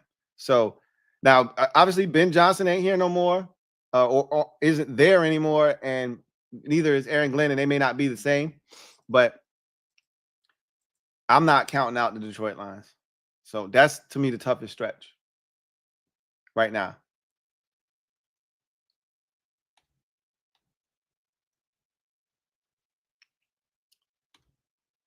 Victor El Comandante Venegas, thank you for being a member for 1 month. Really, truly do appreciate you. Happy 1 month anniversary. Jado, been a member for 18 months.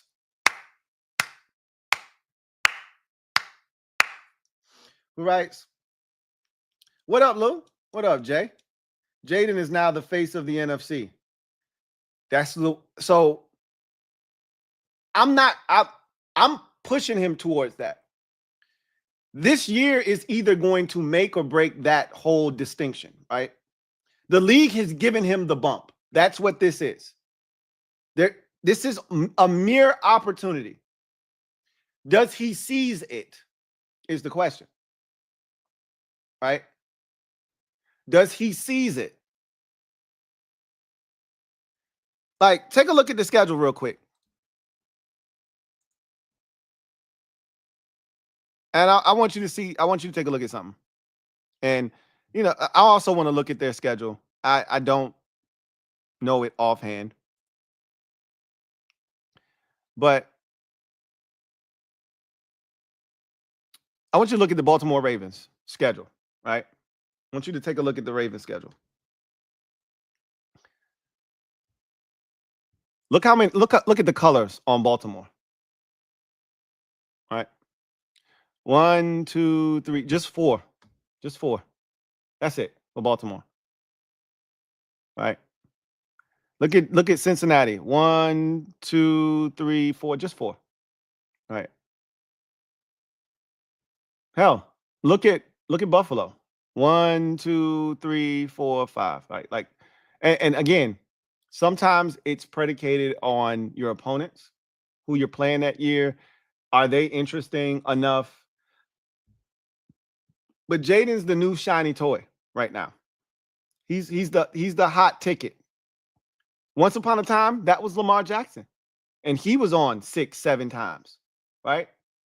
But they're only going to give you so many opportunities before they say, all right, you cool and all, but let's go on to the next guy and see if he can't take advantage of being one of those dudes that's the chosen one.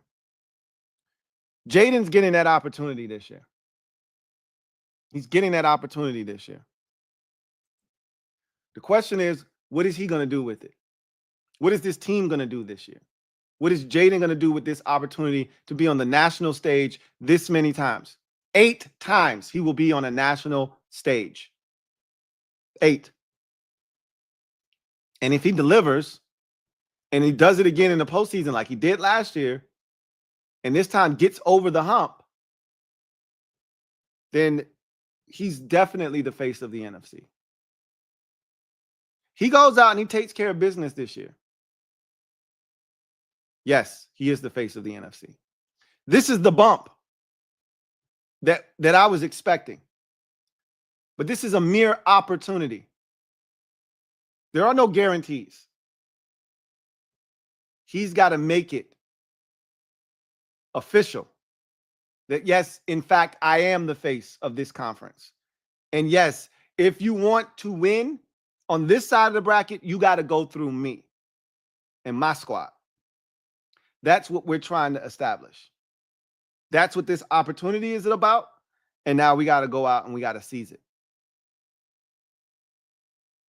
So we're getting close. We ain't quite there yet, but this is the path to being the face of the conference, without question. Now you got to go take advantage of it.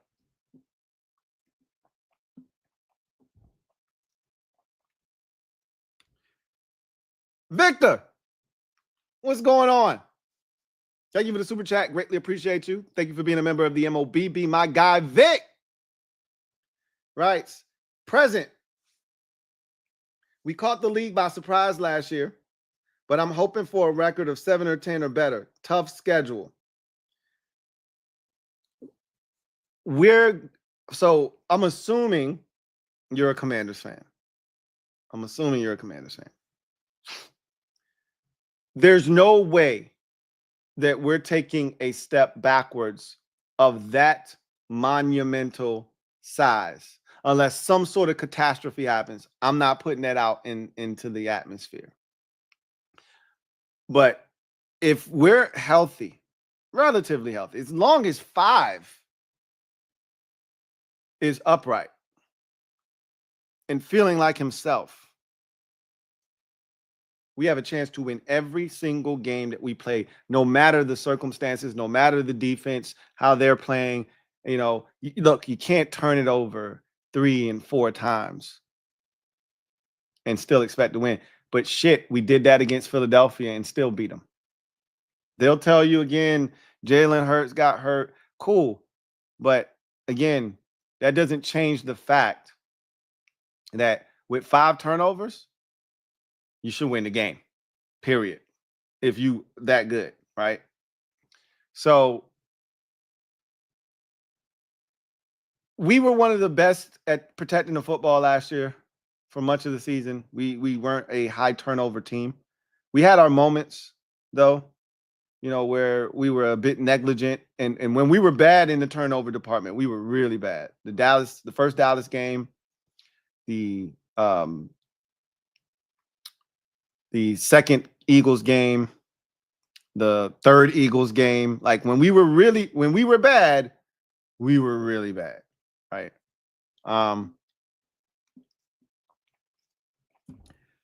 This is a tough schedule. No less than 10 wins. Anything less than 10 wins is uncivilized and unacceptable. Unacceptable. And you know, the goal is to be double-digit wins from here on until eternity with Jaden Daniels. And you want to get to a point where you expect 12, 13, 14. And I think most of us feel like 12 is the number this year. And eventually you get to 13, 14 wins. Keep in mind, this is the second year of a recalibration. We're early. We crashed it. Like you said, we crashed the party early. But just because we early don't mean we don't get to stay late. Don't mean we got to leave early. We can stay late. Party just getting started. Let's go have ourselves a ball. Ain't nothing but a party, y'all. Ralph. Been a member for 11 months, close to that 1-year anniversary, Ralph. Says, what's up, Lou? What up, Ralph? My birthday, too. Love you, broski. Happy born day to Ralph. Mob, you know what to do? Squad up. Mob up. Stand up. Ralph is in the building, and it's his born day. Show him some love. Serenade that man in the comment. He's one of us. He's a member of the mob. Show that man some love down in the comment section, man. Happy born day, Ralph. You know what it is, man. Much love to you. Saint 412. Thank you for the super chat. Greatly appreciate you. Saint 412 writes, B-Rob and 2027 second for Hendrickson. Why would the Bengals do that? First of all, you don't want to keep giving up future draft picks. Like, you already don't have a second rounder in 2026, which is why you said a 2027 second. You can't keep giving up second round picks. You want this team to be long-term sustainable. You can't keep giving up second round picks. They went out and gave up a second round pick for Laramie Tunzel because they saw an opportunity to not only get better now, but into the future, right? At a position where a guy can play another 5-6 years and still be, one of the best in the league. Trey Hendrickson is at a point in his career where the production is about to start to decline. And depending on, how long the Bengals hold him hostage, like, if let's say you were to do that, because I believe he's 31 right now. Let me check. I think I did this when he was first available.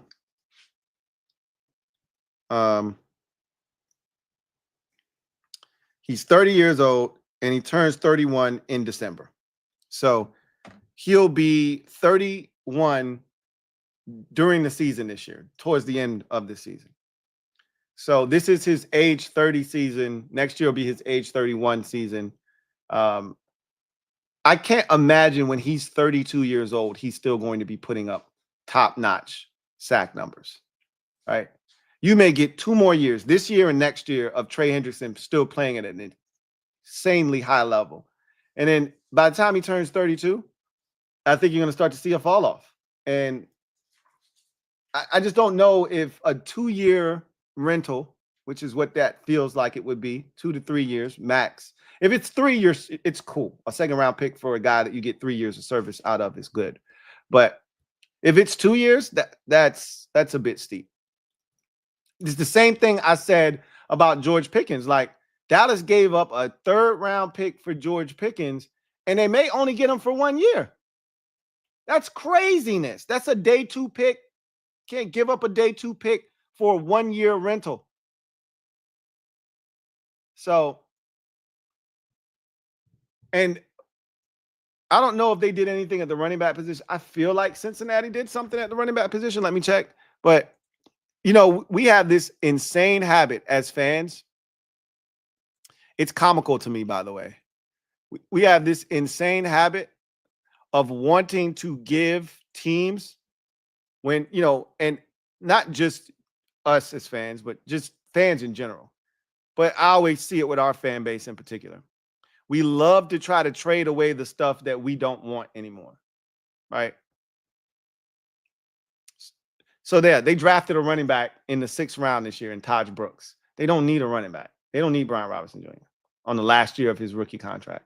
They got a young guy that they plan on being a 1-2 punch with the running back they drafted 2 years ago, Brown, who is really good.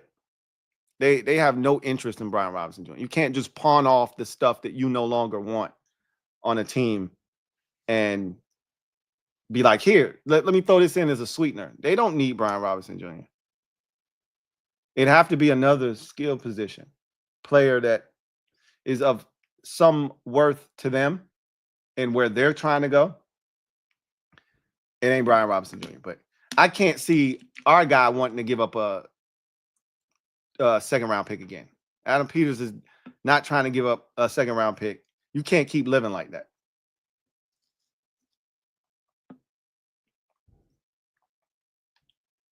LT, thank you for the super chat. Greatly appreciate you. LT writes, who cares if Philly keeps beating JD when it matters? That's the key. If you keep doing that, we ain't got nothing for you. Like, at some point, you got to conquer the bully, right? You got to climb that mountain and get to the top. We climbed all the way to the top and got knocked down, and now we got to climb all the way back up again. Y'all knocked us down. At some point, you got to climb up there, and you got to knock them off the mountaintop so you can climb up there and plant your flag. But if we keep climbing up there and y'all keep knocking us down and we can't get up there, then we're the Baltimore Ravens. because Baltimore can't get past Buffalo or Kansas City in the playoffs. Or you're the Buffalo Bills. You can't get past the Chiefs. What good is regular season success if you can't cash it in the postseason and make it worth something? We beat y'all in the regular season. Couldn't do it when it mattered most. So you pick yourself up, you dust yourself off, and you try again. That's what we aim to do this year. Put ourselves in a position to when those games happen late in the season, week 16 and 18, they mean something. And we hope to have a different outcome than the one in the postseason. And if we should meet again in the postseason like we did last year, that too needs to be a different outcome. And the beauty of last year, you hate it, you don't want it, but you need it. And our coach said it, and he said it eloquently, and I felt that. I hated it, but he's not wrong. You know, for as great of a magic carpet ride as last year was, we hadn't taken our lumps. You know, we skipped a bunch of steps last year. That was great. Skipping steps is awesome. But we couldn't skip that final step to get us to the Super Bowl. Couldn't skip that step.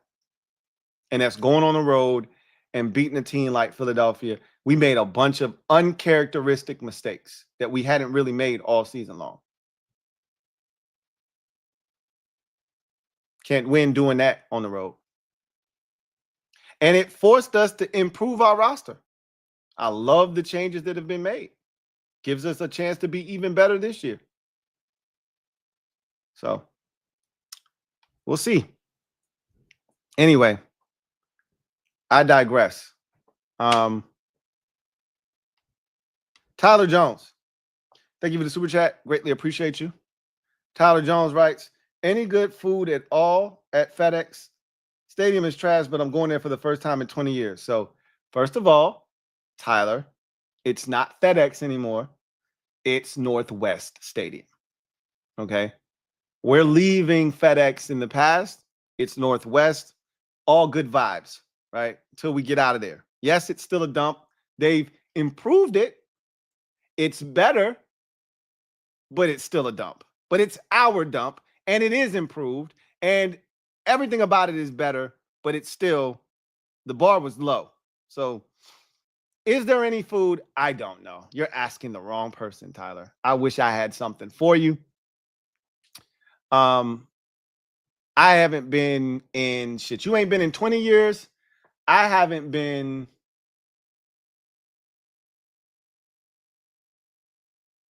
I've been to the stadium multiple times. I think the last time I was at the stadium was 2 years ago. I haven't been to an actual game, however. Shit, you ain't been in 20. I think I ain't been in 19. Last time I went was 2006, I think, to a game. It's been a long time. So I couldn't tell you what the hell they're serving there either, to be honest with you. I've been to the stadium. I think I was there 2 years ago, though. So you're asking the wrong person. You got to ask Rio or Ed. They've been a lot more recently. They went to the Falcons game last year, which was the last home game of the season last year. So they could probably tell you if there's some good food there or not. I got nothing for you. So anyway, I digress. That's going to do it for me, your man Louie T, here on this installment of the Command Post Live. You know what it is. Post up. Take command. Tomorrow, I will be back for a podcast episode looking at the entire NFC schedule. So every team in the conference, all 16 teams. We did all 16 of the AFC teams today. We'll do all 16 of the NFC teams tomorrow. So not doing nothing tomorrow. And it might be a little bit earlier. Well, I'll see. I don't know what my schedule looks like tomorrow. So I'll figure it out. But whatever the case may be, hopefully you'll join me for that. But I mean, that's the schedule in a nutshell. Like, I think we all are excited about the schedule. it's a very, I feel the same way I felt last year when I looked at the schedule. I told you, I said, man, this is a very doable schedule.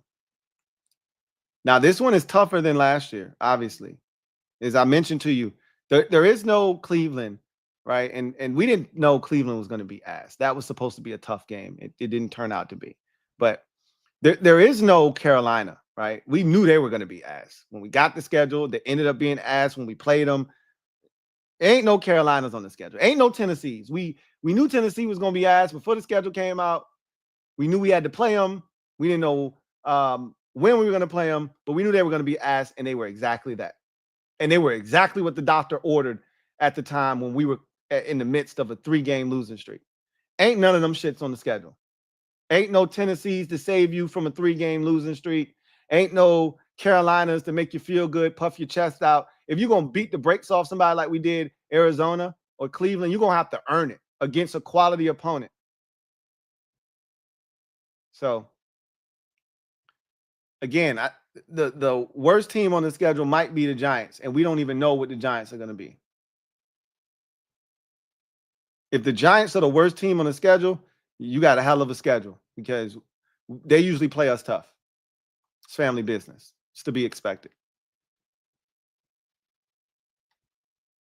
The Commandalorian. Thank you for the super chat. Greatly appreciate you. Commandalorian writes, it's been a long time. I shouldn't have left you, Lou. I get it. Without a dope beat to step two, step two, step two, step two. Yeah, it's been a long time. You shouldn't have left me, but it's all good. You back now. That's what's important. My guy. That's you going to games. LOL. Double up. That it's been a long time. I should have left, and I did because it wasn't shit. And I vowed until changes were made, I wasn't going back because I didn't plan on staying away that long. Right? I didn't plan on staying away that long. That was in the midst of the Gibbs era, right? Or Gibbs 2.0. So I wasn't disenfranchised as a fan then. I was still hopeful that, Gibbs was going to bring us and return us to the glory, right? And it wasn't until the whole Shanahan, Bruce Allen thing happened where in Robert Griffin III, obviously, where I said, okay, shit has to change. And that's when I became like disenfranchised, and they botched the Kirk situation and all that. When all that happened, I was like, Bruce Allen has to go. I'm not giving him a red cent. I'm not buying no more merch. I'm not going to any games. I'm not providing them with any of my hard-earned money until real changes are made. And so that turned into not going to a game for damn near 20 years. But yeah, that's going to end very soon. Like, my son is dying to go to a game. I don't want to take him, but he wants to go.